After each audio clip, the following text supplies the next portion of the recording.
Hello students, in this video we are starting practical question of chapter dissolution. Here I have taken first question which is given on page number 7.51 in my book. Question number 1. Question number given in my book is that land and building book value 1,60,000. Land and building दिया हुआ है आपको जिसकी book value है, इसकी book value दी हुई है question में कितनी 1,60,000 which was sold for rupees 3 lakh. Sale price क्या दिया हुआ है इसका 3 lakh and 2% is to be charge for commission to the broker on the deed. अब ये देखिए क्वेश्चन क्या है. लैंड एंड बिल्डिंग दिया हुआ है आपको बुक वैल्यू 1,60,000 का. आपको सिर्फ जनरलाइज करना है इन ट्रांजेक्शन को, इस एक ही ट्रांजेक्शन को जनरलाइज करना है. लैंड एंड बिल्डिंग दिया हुआ है, बुक वैल्यू दी हुई है 1,60,000. ये सेल हुआ है कितने में 3 लाख में. ये सेल हुआ है मतलब इसकी सेल प्राइस है 3 लाख. 3 लाख रुपीज आए होंगे मीन सेलिंग प्राइस 3 लाख है. अगर इसमें से ब्रोकर ने कमीशन कितना ले लिया 2% सेल वैल्यू का, तो 3 लाख का 2% कितना आ जाएगा 6,000. तो ये 6,000 तो हमको मिला नहीं होगा, हमको कितना मिला होगा 2,94,000 ये मनी आया होगा. एसेट सेल हुई है. अब क्योंकि ये डिसोल्यूशन चैप्टर है तो मैंने आपको बताया था इसमें जो सबसे पहले अकाउंट बनता है क्या बनता है रियलाइजेशन अकाउंट. रियलाइजेशन अकाउंट का फॉर्मेट मैंने आपको लास्ट वीडियो में समझाया था. बुक के पेज में जो बुक में मतलब दिया हुआ है फॉर्मेट, उसका पेज की फोटो लेके मैंने आपको ये समझाया था रियलाइजेशन का फॉर्मेट. यहाँ सारी एसेट ट्रांसफर्स करते हैं, यहाँ सारी लाइबिलिटीज ट्रांसफर करते हैं, उसके बाद एसेट यहाँ सेल हुई है होती है तो उनकी रिकॉर्डिंग हम यहाँ करते हैं. अब ये जो book land and building sale हुई है ये यहाँ रिकॉर्ड हुई होगी बाय बैंक के नाम से. कितना गया होगा 2,94,000. 294 क्यों गया? क्योंकि हमने जो ब्रोकर को कमीशन दे दिया वो पैसा तो हमको कभी मिलेगा नहीं, वो तो हमें सीधे वो कट के ही पैसा मिलेगा, मतलब 2,94,000 मिलेगा. तो इसकी जनरल एंट्री करना है तो सिर्फ इस चीज की जनरल एंट्री हो जाएगी. तो इसकी जनरल एंट्री बन जाएगी bank account debited to realisation account और अमाउंट आप कितना डाल देंगे जो सेल वैल्यू है 2,94,000 मीन्स ब्रोकर के कमीशन के बाद वाली वैल्यू 2,94,000 ये हो जाएगी एंट्री. यहाँ ट्रांजेक्शन यहाँ नरेशन डाल देंगे being land and building was sold for rupees 3 lakh and 2% is to be charge for commission. So 294 will be realised for land and building. Clear? इस टाइप से ये जनरल एंट्री हो जाएगी. अब नेक्स्ट क्वेश्चन सॉल्व करते हैं. उसमें भी आपको जनरल एंट्री रिकॉर्ड करनी है. कुछ केसेस दिए हुए हैं उनकी जनरल एंट्री आपको रिकॉर्ड करके बतानी है कि कैसे वो केसेस सॉल्व होंगे. रियलाइजेशन अकाउंट के थ्रू की जनरल एंट्री होगी अभी, तो आप ध्यान रखिएगा यहाँ साइड में मैं रियलाइजेशन बनाऊंगी और उसके बाद यहाँ मैं जनरल एंट्री करूंगी. फर्स्ट जनरल एंट्री हो जाएगी. उस general entry will be expenses of transaction दिया हुआ है एक्सपेंसेस ऑफ रियलाइजेशन. ये रियलाइजेशन अकाउंट है. एक्सपेंसेस डेबिट साइड रिकॉर्ड होते हैं तो बैंक करके यहाँ पे जाएगा रियलाइजेशन एक्सपेंसेस. कितने का दिया हुआ है 1,500. So journal entry will be realisation account debited to bank और अमाउंट आ जाएगा 1,500 and 1,500. Second entry will be narration दे दीजिएगा. Second entry will be expenses of realisation ₹600 but paid by the partner. Partner ने पे किया है. सो अगर firm पे करेगी तो बैंक आएगा और अगर पार्टनर पे करेगी तो पार्टनर का नेम आएगा. तो मोहन्स कैपिटल अकाउंट साइड में यहाँ लिख देंगे रियलाइजेशन एक्सपेंसेस और यहाँ पे आ जाएगा 600. So entry will be realisation account debited. Realisation debit हुआ है तो realisation account debited to Mohan's capital account और अमाउंट आ जाएगा 600 एंड 600. ये हो जाएगी आपकी second entry. Third entry will be Mohan one of the partner of the firm who was asked to look into the dissolution of the firm for which he was allowed a commission of 2,000. Mohan ने क्या किया है जो dissolution का work किया है उसके लिए उसको कमीशन मिला है, पार्टनर को कमीशन मिला है. तो जनरल एंट्री क्या होगी पार्टनर को पेमेंट होगा.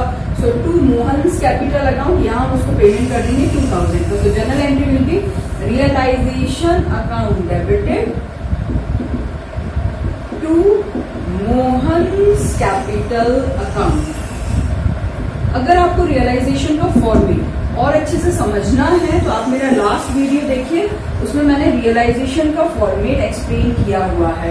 यहाँ से यहाँ पहले एसेट ट्रांसफर करते हैं, फिर यहाँ पे लायबिलिटीज रिकॉर्ड होती है, यहाँ से एसेट सेल होती है, यहाँ से लायबिलिटीज का पेमेंट होता है। इस तरह से मैंने पूरा बताया हुआ है रियलाइजेशन। अगर इधर आंसर निकलेगा, डिफरेंस यहाँ आता है तो प्रॉफिट होगा, डिफरेंस यहाँ आता है तो फिर लॉस होगा। इस तरह से मैंने एक्सप्लेन किया, उसको देखिए वीडियो को पहले। फोर्थ पॉइंट दिया हुआ जनरल एंट्री का, motor car of the book value 50,000 was taken over by the creditor of the book value 40,000 in full settlement। देखिए हमारी मोटर कार की वैल्यू दी हुई है 50,000, हमें क्रेडिटर्स का पेमेंट करना था 40,000 का, तो उन्होंने फुल सेटलमेंट में जो मोटर कार की बुक वैल्यू थी 50,000 was taken over by the creditors of book value 40,000 in full settlement। Full settlement में क्रेडिटर्स ने ले लिया, मतलब जो एसेट हमने ट्रांसफर की होगी वो लायबिलिटीज की पेमेंट के लिए यूज हो गई है, तो ना कोई ऐसे कैश आई ना कोई कैश ले, तो इस केस में कोई एंट्री नहीं होगी। सो यहाँ हम सिंपल राइट कर देंगे no entry when the asset are use for the payment of liabilities. ये हुआ क्वेश्चन नंबर 2। अब इसके बाद हम स्टार्ट करते हैं क्वेश्चन नंबर 3। क्वेश्चन नंबर 3 ध्यान से समझ लीजिएगा, ये रियलाइजेशन एक्सपेंसेस से रिलेटेड क्वेश्चन है, जिसमें रियलाइजेशन एक्सपेंसेस के ही केसेस दिए हुए हैं और उनको मैंने एक्सप्लेन किया हुआ है। देखिए क्वेश्चन नंबर 3 मेरी बुक का क्वेश्चन नंबर 3 आपकी बुक में भी दिया होगा। Pass the necessary journal entry first realisation expenses ₹15,000। First entry दी है रियलाइजेशन एक्सपेंसेस दिए हुए हैं, कितने के हैं? रियलाइजेशन एक्सपेंसेस 15,000 के हैं, which are to be met by Rahul, a partner, but were paid by the firm। Realisation expense तो पार्टनर ने बियर किए हैं पर फर्म उसको पे कर रही है, तो फर्म के अकाउंट से ही वो पैसा जब first entry will be realisation account debited, क्योंकि ये रियलाइजेशन अकाउंट में एक्सपेंसेस जो भी होते हैं वो डेबिट साइड रिकॉर्ड होते हैं। तो एंट्री हो जाएगी रियलाइजेशन अकाउंट डेबिटेड टू, क्योंकि फर्म ने पे किया है, पार्टनर ने अभी इधर ये दिया हुआ है, राहुल तो मैट कर रहा है उन एक्सपेंसेस को पर फर्म पे कर रही है, तो एंट्री बनेगी realisation account debited to cash account, और अमाउंट दिया हुआ है 15,000, तो 15,000 हम पोस्ट कर देंगे। राहुल मैट जरूर कर रहा है पर वो एक्सपेंसेस कौन पे कर रहा है? फर्म पे कर रही है, तो फर्म के कैश अकाउंट से ही एडजस्ट होंगे वो एक्सपेंसेस। क्लियर। नेक्स्ट अब हम लोग सेकेंड एंट्री लेते हैं। सेकेंड एंट्री दिया हुआ है Ramesh, a partner who paid remuneration of ₹25,000 and he was to meet all the expenses। Ramesh एक पार्टनर है जो सारे एक्सपेंसेस बेयर करेगा, हमने फर्म ने उसको रेम्यूनरेशन पे किया है, फर्म ने उसको रेम्यूनरेशन पे किया है, तो रियलाइजेशन अकाउंट तो डेबिट होगा ही। क्यों होगा? क्योंकि एक्सपेंसेस तो है ही। Realisation account debited to Ramesh capital account. अब ये रमेश का कैपिटल अकाउंट क्यों आ जाएगा? इसीलिए आ जाएगा क्योंकि फर्म ने उसको रेम्यूनरेशन पे किया है, वो सारा एक्सपेंसेस क्लियर करेगा। अमाउंट डाल देंगे यहाँ पे 25,000 और 25,000। जब भी फर्म पे करेगी रेम्यूनरेशन तो पार्टनर फिर आगे उसको एडजस्ट कर लेगा रेम्यूनरेशन एक्सपेंसेस को, तो हम तो फर्म को पार्टनर को पे करेंगे। पार्टनर को जब भी कोई चीज मिलती है तो उसका कैपिटल अकाउंट क्रेडिट होगा और रियलाइजेशन से रियलाइजेशन एक्सपेंस डेबिट हो जाएंगे। नेक्स्ट ये Anuj partner was paid remuneration of ₹20,000। Anuj कोई पार्टनर है जिसको रेम्यूनरेशन पे किया गया है 20,000 and he was to meet all the expenses, वो सारे एक्सपेंसेस मीट करेगा। तो अभी उसके हिसाब से तो कंडीशन होनी चाहिए, जो अभी हमने ऊपर कंडीशन लगाई वही कंडीशन यहाँ लगती है। रियलाइजेशन अकाउंट डेबिटेड, क्योंकि फर्म उसको रेम्यूनरेशन पे कर रही है, यहाँ रमेश को किया था, यहाँ अनुज को पे कर रही है, तो realisation account debited to Anuj capital account कितना रेम्यूनरेशन पे कर रही है? 20,000 एंड 20,000। आगे इन्होंने दिया हुआ है and he was to meet all expenses, firm paid expenses of ₹5,000। अब फर्म ने कुछ अलग से एक्सपेंसेस पे किए हैं, वो कितने के पे किए हैं? 5,000। तो अनुज को हमने कितना दे दिया था? 20,000। फर्म ने जो एक्सपेंसेस पे किए हैं वो फर्म अनुज से एडजस्ट करेगी, अनुज के कैपिटल अकाउंट से एडजस्ट करेगी। तो Anuj capital account debited to Anuj capital account debited to bank या टू कैश। टू कैश भी आप यूज कर सकते हैं, क्योंकि अभी तक मैंने सारे यहाँ पे कैश ही यूज किए, तो मैं कैश ही यूज कर रही हूँ। टू कैश 5,000 और 5,000। एक तरह से ये हुआ कि हमने अनुज को पहले कैपिटल अकाउंट में उसके ट्रांसफर कर दिया रेम्यूनरेशन 20,000 का। ये किस चीज का रेम्यूनरेशन दिया हमने उसको? रेम्यूनरेशन मतलब होता है सैलरी वगैरह देना या जो डिसोल्यूशन एक्सपेंसेस वो बियर कर रहा है, वो पैसा हमने उसको दिया 20,000 कि आप रियलाइजेशन एक्सपेंसेस का ये सारा जो एक्सपेंसेस मैट करना है वो आप करिएगा। हमने आपको 20,000 दे दिए अनुष को, पर अनुष को देने के बाद भी हमें कैश का एडजस्टमेंट कितने का करना पड़ा, रियलाइजेशन एक्सपेंसेस का 5,000। तो हमने उन्हें जितना पे किया था हम उनके ही अकाउंट से इसको एडजस्ट करेंगे। जब दिया था तो 20,000 क्रेडिट उनके अकाउंट में, और जब एडजस्ट करेंगे तो 5,000 डेबिट। मतलब थर्ड वाले केस में 2 एंट्री होगी, one for giving of remuneration and second one is for adjustment of remuneration of resolution expenses. Clear. अब इसके बाद जो मैं क्वेश्चन ले रही हूँ वो ले रही हूँ क्वेश्चन नंबर 7 मेरी बुक का है, वो मैं आपको सॉल्व करके बताती हूँ। बीच के जो क्वेश्चंस हैं मिडिल के वो आपको करना है 4, 5, 6।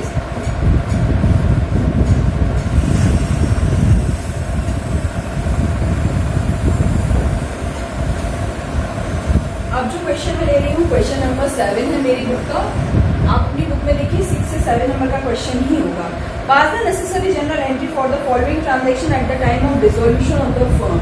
फर्स्ट केस दिया हुआ है, फर्स्ट पॉइंट दिया हुआ है, वो ये जनरल एंट्री के फॉर्मेट में होगी सारी एंट्रीज।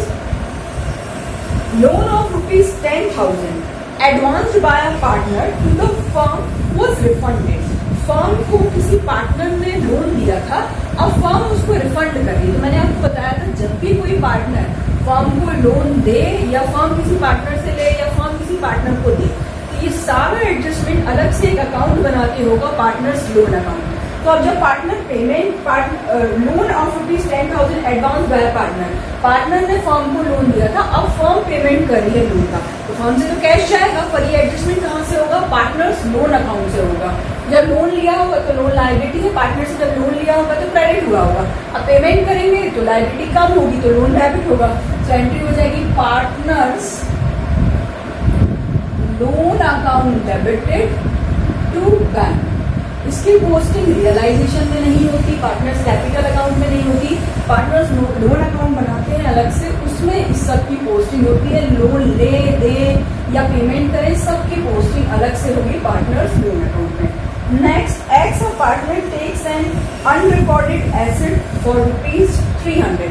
जब भी हम रियलाइजेशन बनाते हैं और एसेट सेल होती है तो वो किस साइड से सेल होती है, क्रेडिट साइड से। आप बाय कैश लिखते हो, बट अभी क्या है, किसी पार्टनर ने टुक ओवर कर दिया एसेट को।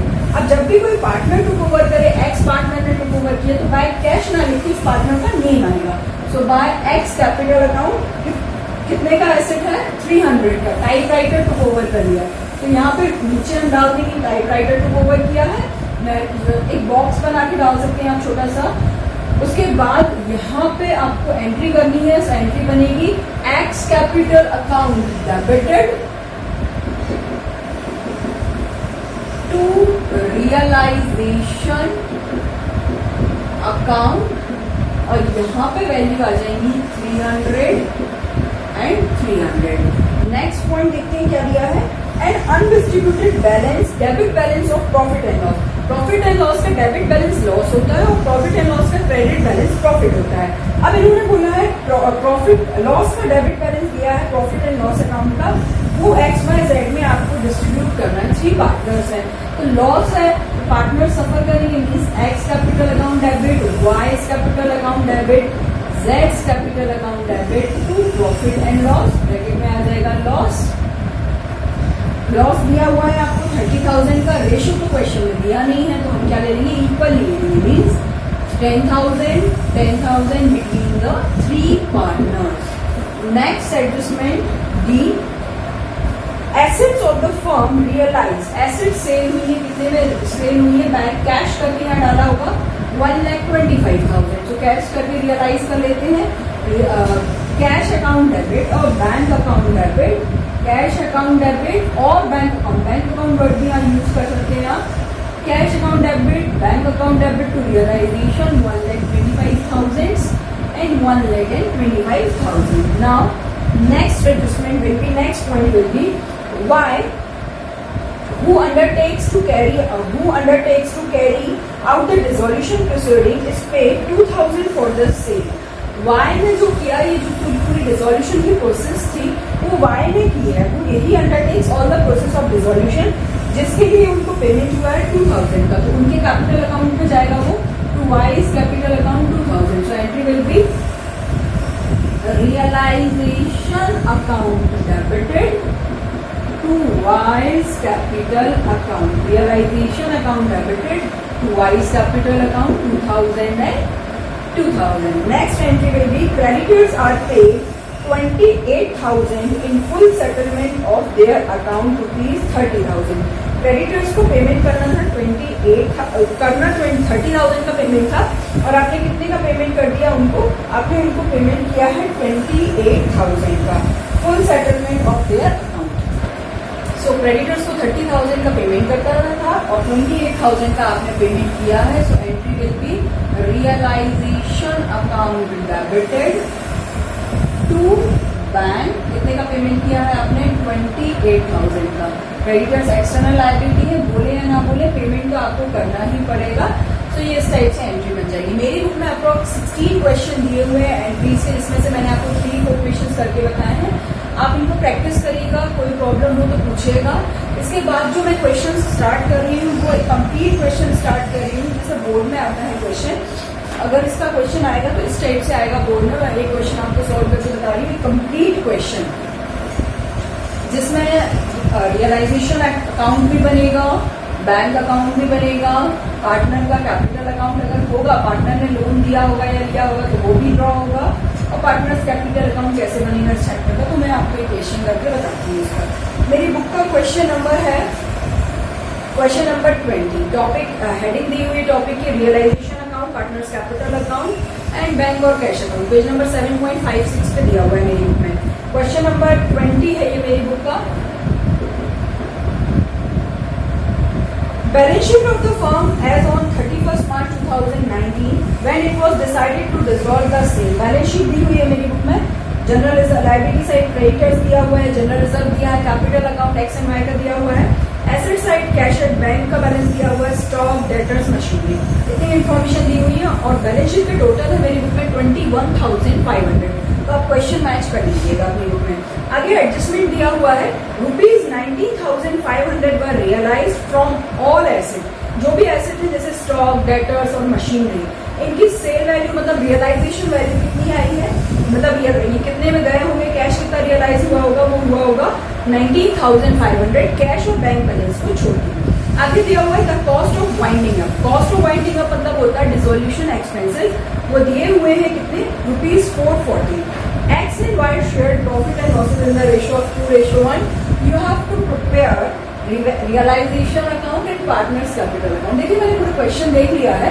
इसमें कहीं लायबिलिटी साइड किसी पार्टनर का लोन नहीं दिया हुआ है, इसका मतलब पार्टनर का लोन अकाउंट तो इसमें ड्रॉ नहीं होगा.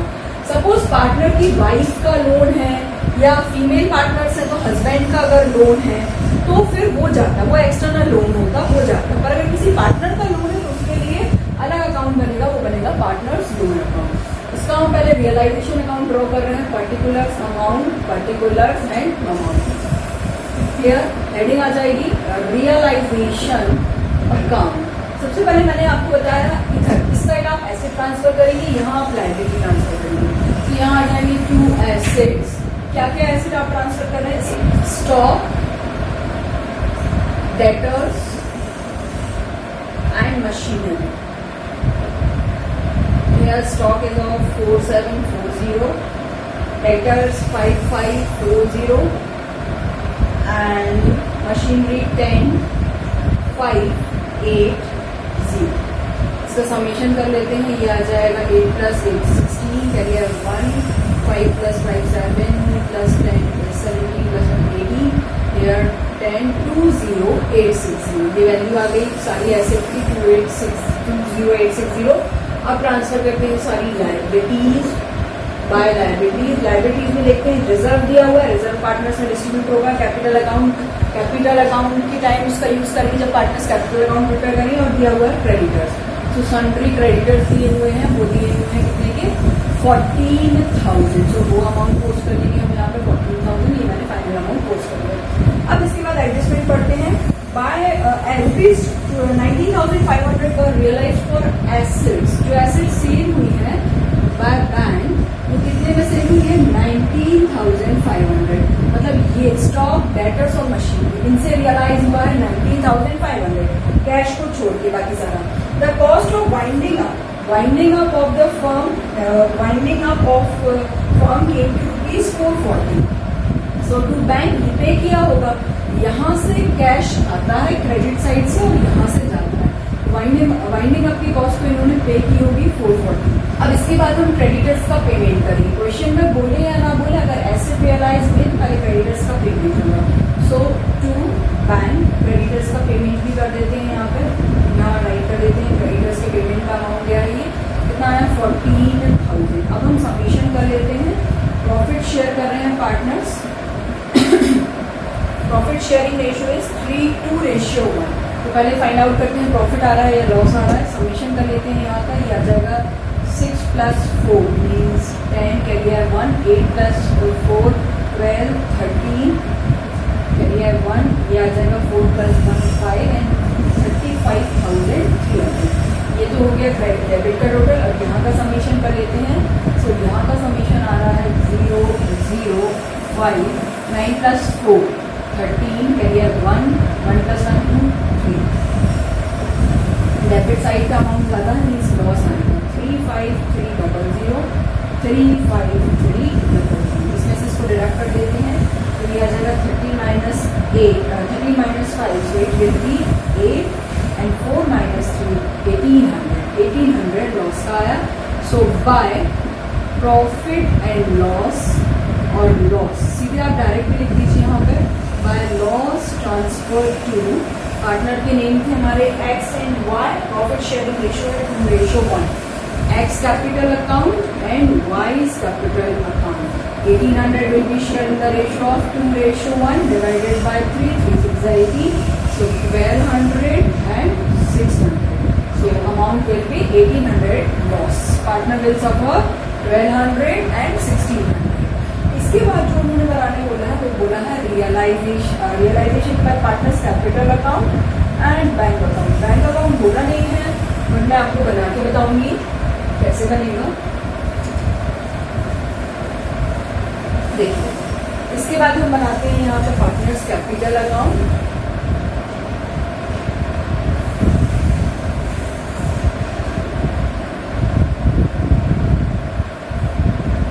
Partners capital account where particulars x y, particulars x y. It will started by balance. यहाँ बैलेंस आ जाएगा सबसे पहले जो उनकी कैपिटल्स दी हुई है आपको क्वेश्चन में. Here capitals are given 4,000 and 3,000. इसके बाद आप क्या करिए, अगर देखिए लायबिलिटी साइड कुछ डाटा दिया है, डिस्ट्रीब्यूट होने लायक तो दिया है. रिजर्व दिए हुए हैं 500. ये पार्टनर्स में डिस्ट्रीब्यूट होगा इन the ratio of 2:1 divided by 3. 3 1 3 4 5 20 3 6 18 3 6 18.6. तो 166 मल्टीप्लाइड बाय 2. तो ये आ जाएगा आपका. अभी आप पॉइंट लेके ही मल्टीप्लाई करिए, उसके बाद आप उसको राउंड फिगर में चेंज करेंगे. व्हेन 166.6 मल्टीप्लाइड बाय 2 तो it will B 333.3 and 166.6 multiplied by 1 तो इट विल बी 1. ये आ जाएगा यहाँ पे 2 ले लीजिए इसको 166.6. ये आ जाएगा समीशन इसका. ये तो अभी उतना 499.3 आएगा. हमको 500 चाहिए तो इसको राउंड फिगर में चेंज करते हैं. हम ये वैल्यू हटा देते हैं, इसको राउंड फिगर में चेंज करते हैं. इसको लेते हैं 167. It will B 500. तो एक्स को रिजर्व ट्रांसफर होगा 333 एंड वाई को ट्रांसफर होगा 167. इसके बाद देखिए लायबिलिटी साइड कोई चीज दी हुई है जो डिस्ट्रीब्यूट होनी है, नहीं एसेट साइड भी कुछ नहीं दिया हुआ है. पार्टनर्स ने इसके अलावा कुछ टुक ओवर भी नहीं किया. अगर वो एसेट टुक ओवर करते तो यहाँ पे उसकी पोस्टिंग हो जाती. अब इसके बाद क्या जाएगा, अभी लॉस जो रियलाइजेशन का लॉस है जो आपने क्रेडिट साइड निकाला था 1200 एंड 600, वो पार्टनर सफर करेंगे तो वो यहाँ ट्रांसफर होगा टू रियलाइजेशन लॉस 1200 एंड 600. अब इसके बाद हम इसको फाइनलाइज कर लेते हैं. यहाँ समीशन आ रहा है 433. इसमें से हम डिडक्ट कर देंगे 1200. सो इट विल बी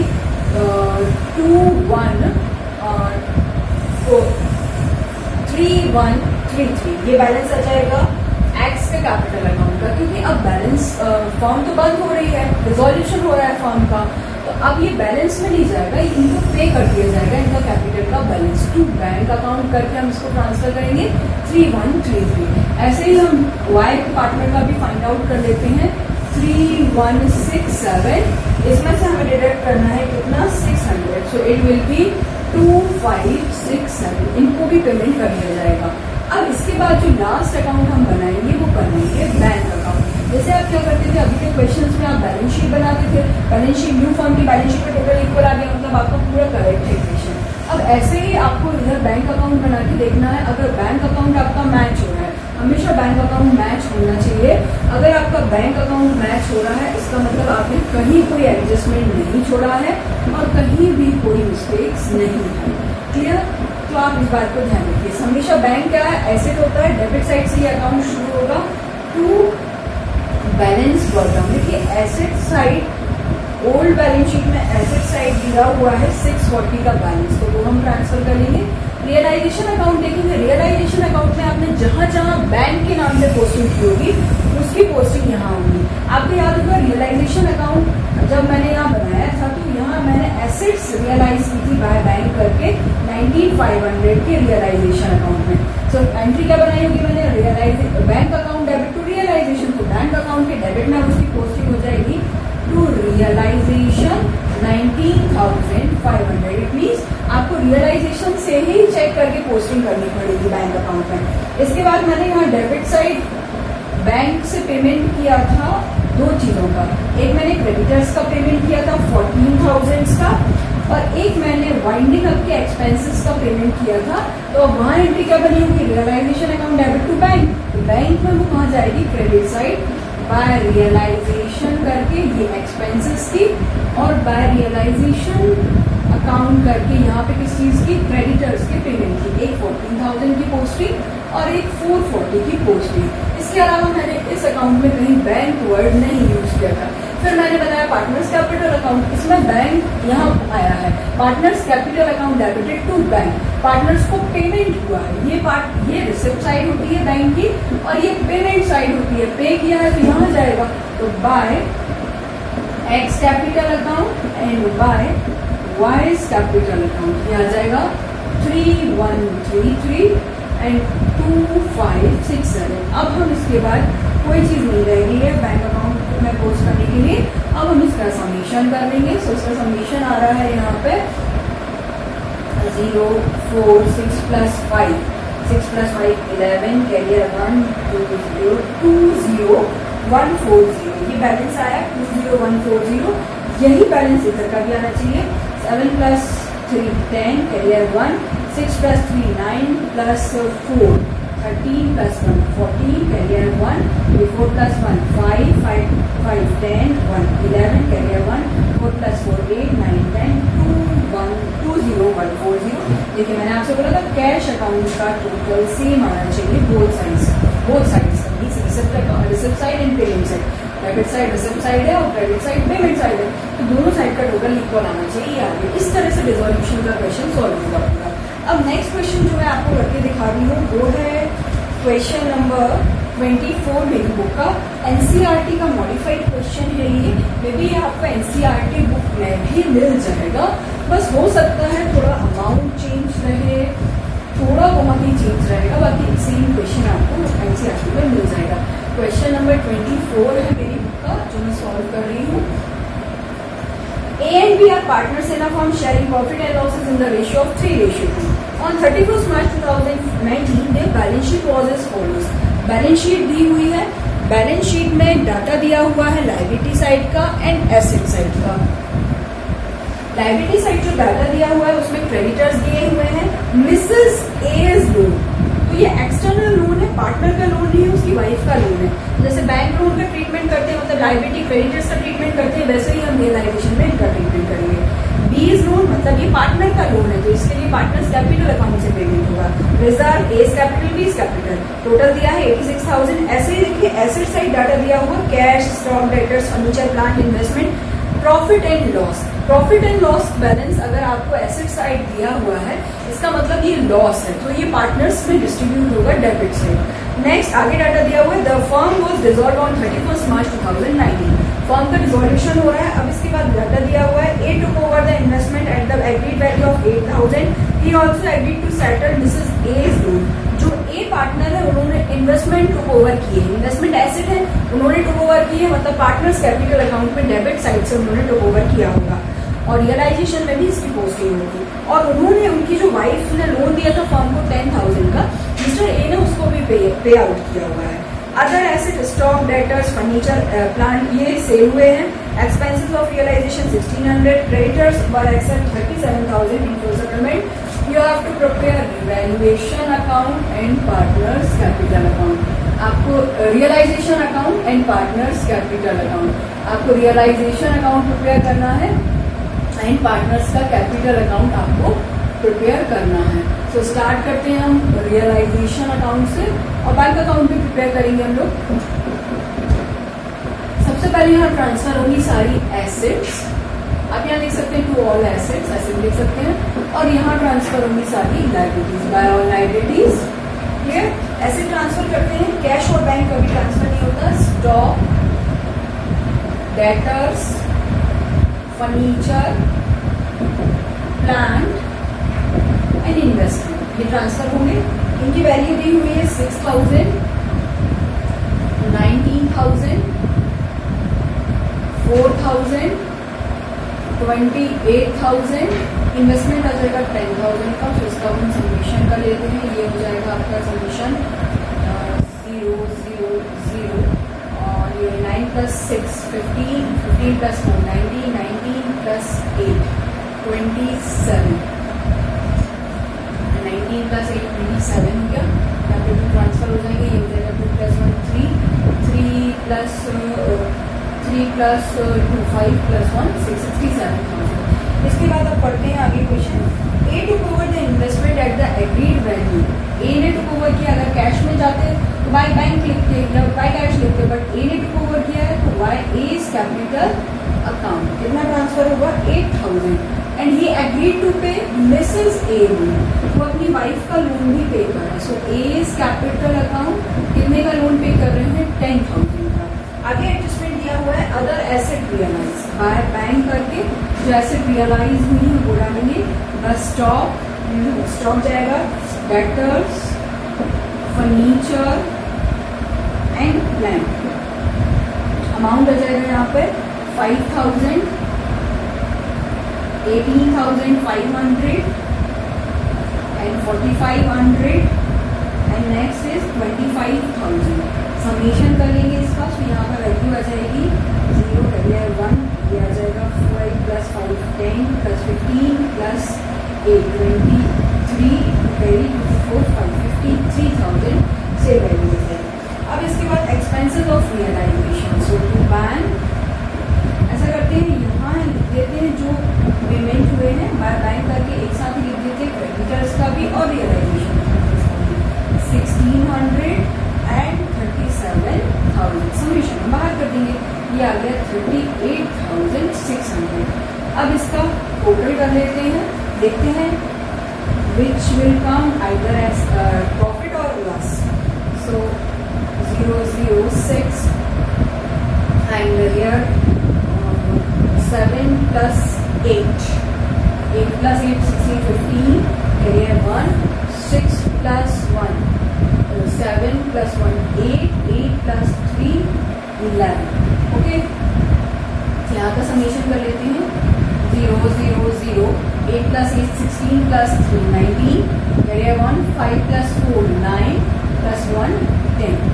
अब ये तो हो गया डेबिट साइड का टोटल, ये क्रेडिट साइड का टोटल मीन्स लॉस आएगा इसमें 115600 115600। अब इसके बाद इसमें से इसको डिडक्ट कर लेते हैं। So 06 15 - 9, so it will be 6। 6,600 का लॉस पार्टनर सफर करेंगे। By loss transfer to partner suffer करेंगे A and B, A's capital account and B's capital account in the ratio of 3:2। तो 6,600 को हम 3:2 में डिवाइड करेंगे, divide by 5 5 1 × 5 5 3 × 15 5 2 × 10। So it will B ये आ जाएगा आपका, 0 0 3 2s are 6, 3 3s are 9, 3 1s are 3 and 3 0s are 0, 2 0s are 0, 2 2s are 4, 3 2s are 6 and 2 1s are 2. ये हो गया 3:2 में डिवीजन। इसके बाद हम ड्रॉ करेंगे पार्टनर्स का कैपिटल अकाउंट।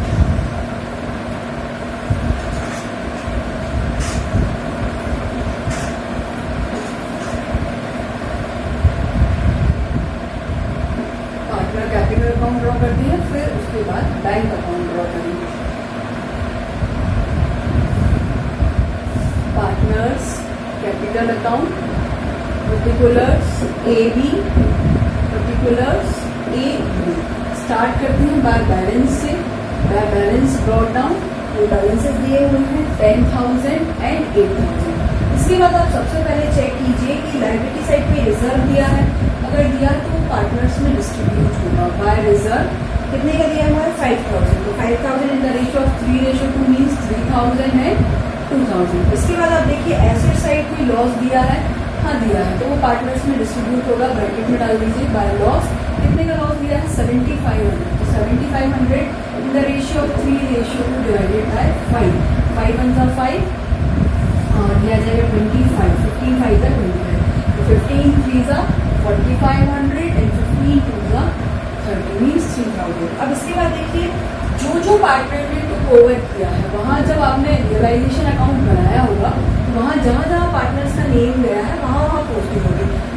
आपको याद होगा ए ने इन्वेस्टमेंट ओवर किया था, तो हमें उसकी पोस्टिंग यहाँ करनी पड़ेगी। हमने रियलाइजेशन में क्रेडिट साइड लिखा था बाय इज कैपिटल अकाउंट और इन्वेस्टमेंट की वैल्यू थी 8,000, तो अब वो हम यहाँ पोस्ट करेंगे टू रियलाइजेशन अकाउंट।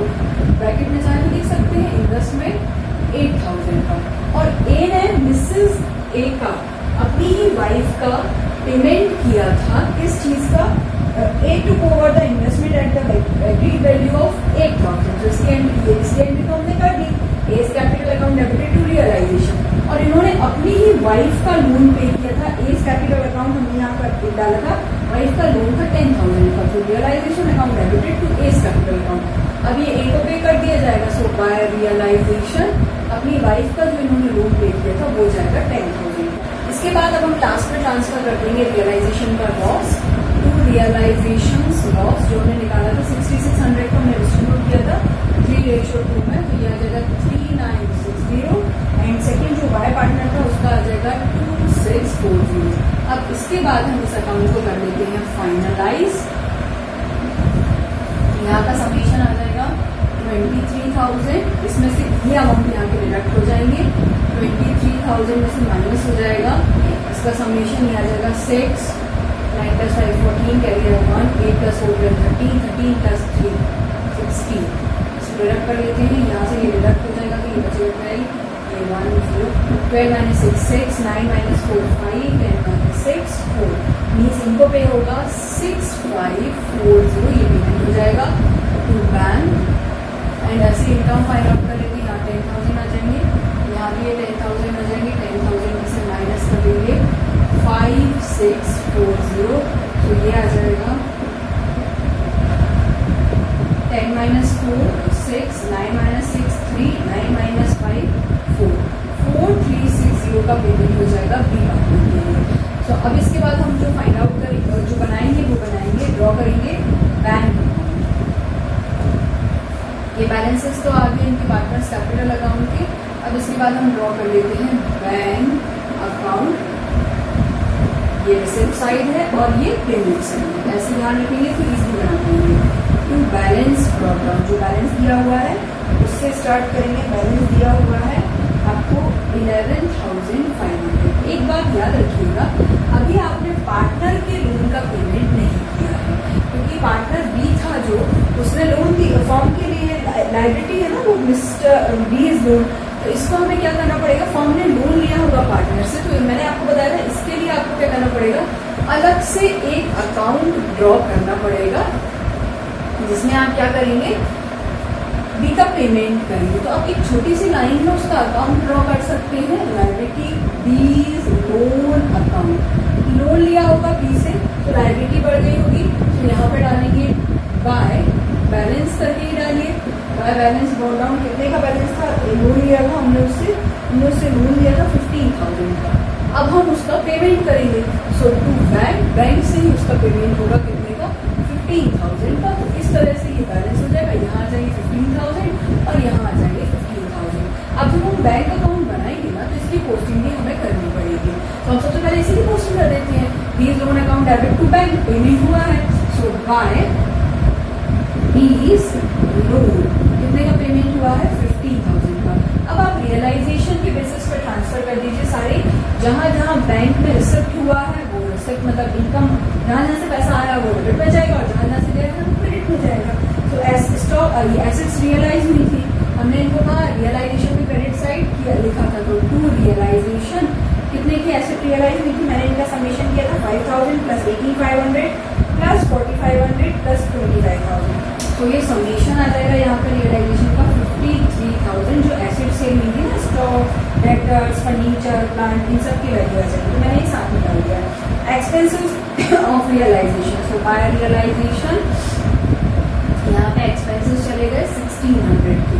आगे और दिया है creditors were to be paid, creditors का पेमेंट हुआ था, ये भी रियलाइजेशन में डेबिट साइड किया था। क्रेडिटर्स का जो पेमेंट हुआ था वो हुआ था 37,000 का, वो अमाउंट चला गया। इसके बाद जो हमने पार्टनर को पेमेंट किया था, अभी इसके पहले जो डाला था वो चला जाएगा यहाँ पे by A's capital account and by B's capital account. ये आ जाएगा अमाउंट जो हम लोगों ने निकाला था अभी 6,540 एंड 4,64360। इसके बाद कोई और बैलेंस नहीं जाना है।